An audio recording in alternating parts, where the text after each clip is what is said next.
Hey, what's up, everybody? This is Agasically Statements from Gearworks.com and the E2KG Network podcasting channel here on YouTube, coming at you with a set of final thoughts and a review summary on the Logitech G432 7.1 surround sound headset.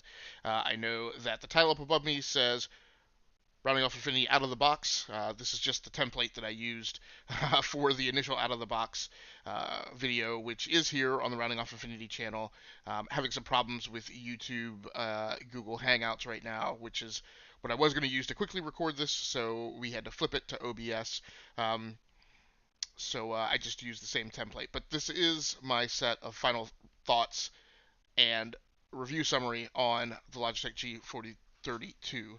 And this is the review unit right here that I've used for the past couple of weeks across quite a number of different platforms, so PlayStation, Xbox One, and PC. So this headset came out in about February of 2019, so it's fairly new. Still goes for about $70 on Amazon right now. Just very quickly, if you forgot the tail of the tape from the original initial hardware impressions, it has 50 millimeter drivers inside the ear cups. It is compatible with DTS 2.0 surround sound when you're using it on platforms that support that. It has a 6 millimeter flip to mute mic, so when you are gaming or streaming with it, you just flip it up and that mutes the mic, which is nice because then you don't have to necessarily tie that to a Stream Deck button or fiddle around in OBS to mute the mic. It does connect to PC over a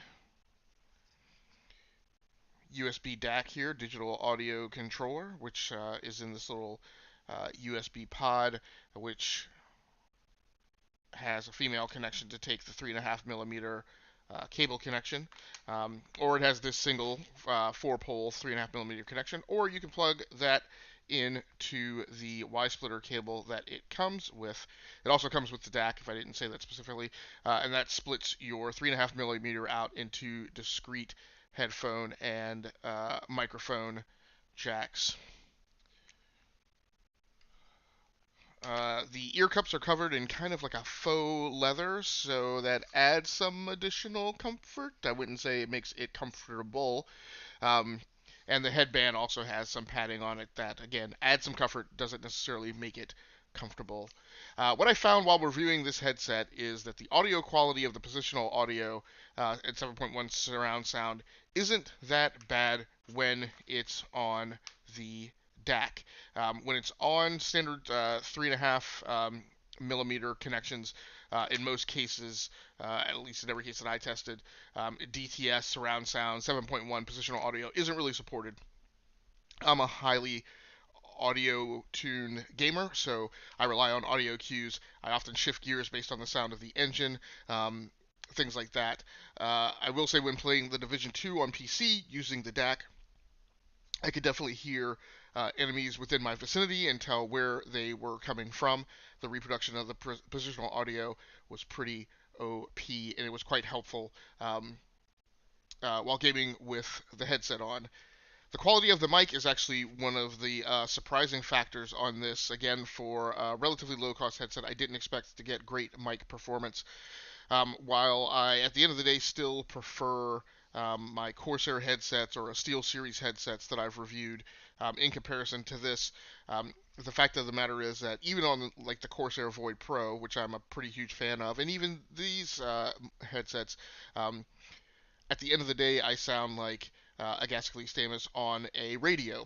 And that's why, in general, if I'm really wrapped around the axle about doing a really high performance or high quality audio content, I'm going to pretty much tend to probably use my USB connected or my XLR connected condenser microphones. The sound production on this microphone for the G432 is much warmer and much closer in spectrum to those microphones than my other, what I would consider higher end headsets are. And for that, I give this headset a pretty decent score for microphone audio quality. What holds this headset back is the build quality and construction and the modernity of the design. Again, this is a very staid design that Logitech has been using for quite a number of years, and it doesn't really stand out in comparison to, again, the SteelSeries Arctis 7s that I'm wearing, or the Corsair Void Pros, or the Corsair HS70, or even Razer. This really just doesn't stand up if you're looking, and it's sad to say, but your gear credibility on stream is something that can be a pretty big deal. And wearing something that looks good is, I guess, probably part of playing the game. These just aren't very attractive. But more importantly, that also then um, tightly couples to how comfortable they are.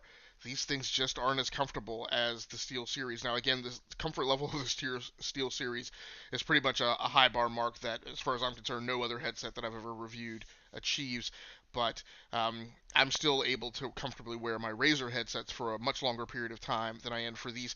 As soon as these go on, they are uncomfortable. The top headband, to me, feels stiff and very impinging across the top of my scalp. For somebody who shaves their head, it immediately kind of causes some degree of irritation. Then you've got these metal points here, which should never scrape your head, but at the end of the day, just aren't flexible um, as much as the cloth harness like you have on the Steel Series headset. The ear cups are kind of smallish in comparison to other ear cups, and they just aren't comfortable. It also has a fairly limited set of controls on the outer housing of the ear cups themselves with just this volume selector, whereas on my Steel Series I have an audio mix balance control to tilt the audio mix between in-game chat and the in-game audio, um, as well as a mute button um, for the microphone itself. I don't. And of course, this has the flip-up mute, and it's jury's out on which is more convenient. But overall, they're just not comfortable. They feel one thing that's always aggravated me is you get a lot of shaking around and stuff. What I really hate is that these things flop around whenever you're moving the headset, whereas my other headsets, even though they have the same range of motion to support comfort, they're just not implemented with this, what to me is a very kind of cheap um, plastic hinge. Um, the really positive note on this headset is, again, is the magic sauce is all here in the DAC. Audio reproduction and mic quality really high when you're using this thing. On 3.5 millimeter connections, I would call the audio quality for both the mic um, and the headphones passable, but definitely the lowest quality of any of the name brand headsets that I have reviewed. Now, two brands of headsets that I haven't had an opportunity to review are HyperX and Astros. So I don't really know where those would break out, but I have reviewed Razer, Corsair, and Steel Series. And on 3.5 millimeter, this just really doesn't measure up.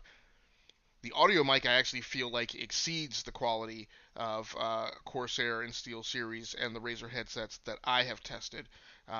The audio quality is for the headphones is probably the lower tier across those three, but still very good. Um, the other thing that I really didn't like about the build quality in this, and I mentioned this in the initial hardware impressions, but after testing it, I could be more specific again, is really if you're going to come with a gamer headset, these cords really need to be nylon. With these rubber cords, they kink up. They become very difficult to manage and very uncomfortable. During the Division 2 live stream using these, they were constantly coiling up, and I was constantly being distracted and tugging at the thing to try and get it to straighten out. So it just didn't make me uncomfortable, feeling like I didn't have sufficient slack in the line. Um, you do get the Y splitter that comes with it, and that is a value add. Um, Again, this headset goes for about $70 on Amazon right now, and for that price, it's a pretty good buy. Again, I often talk to a lot of gamers and streamers who just don't want to spend any money on a headset. Um, you can get lower end headsets that are of even less quality. This to me is kind of the entry level headset for name brand higher quality headsets. that doesn't really measure up to other boxers in its weight class. However, if you're really stuck at that $70 price point, you really don't want to step up to $80 or above. Again, for a really good gaming headset, I think you're going to be spending between 100 and 150 bucks. If you want to save $30 and you're okay with some of the compromises that this has, this will get you in the ballpark. At the end of the day, my overall score for this is actually a 7.5, and that is because of at this price point, it's just hard, in my opinion, to find something with similar audio quality on the mic. It's not as comfortable. You don't want to be wearing it for quite as long. But if you're doing shorter form audio production, if you're doing shorter form video production of live streams, now again, I have use cases that fits because I tend to do episodic content for my streams, and my streams are generally an hour and a half to 2 hours, 2.5 hours at max. If you're one of these endurance streamers who's trying to monetize and you're the type who needs to be on stream for 4 hours, I probably wouldn't recommend this headset for you. But if you're someone like me who's more about creating episodic, smaller form or shorter form, and more about content than a long duration event, then these might be suitable if you are trying to come in at that price point. My personal feeling is if you can make the stretch and get up to that $100 price point, save for another payday or two, you can get a significantly better headset. But at this price point, this is actually a pretty decent headset. So again, my overall score is a 7.5. Next up, I'm not exactly sure. We've got a number of things in the review queue. The Oculus Rift S, the Hauppauge HD PVR 60 Pro, a new capture card from Hauppauge, and something else around here that I can't remember. So be on the lookout for hardware reviews that are coming. They should be more frequent. Again, I have pulled back sharply from my social media presence and intend to pretty much only be here on YouTube. So that might be giving me some additional opportunities to crank out some hardware reviews. That's going to do it for me. Until next time, happy hunting, take care of yourselves, stay safe out there, play the games that you like, and stream the games that you love. Once again, my name has been Agasicles Stamus. This has been the Rounding Off Infinity Hardware Review Series. Good night, good luck, and good gaming. That's going to do it for me. I'm out.